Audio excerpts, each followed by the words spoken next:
Şimdi şunun şöyle bir şeyini çekeyim. Aralanmamış halini arkadaşlar. Bir de aralanmış halini çekeyim sizlerle. Paylaşayım arkadaşlar. Burada pek alacağımız dal yok. 2-3 tane, belki 4 tane.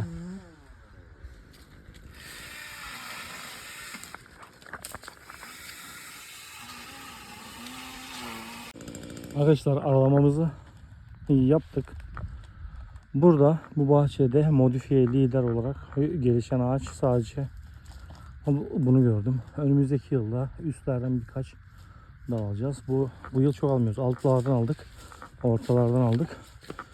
Üstlerden bu yıl almıyoruz. Şöyle içe gidenler var. Onlar da önümüzdeki sene alacağız arkadaşlar.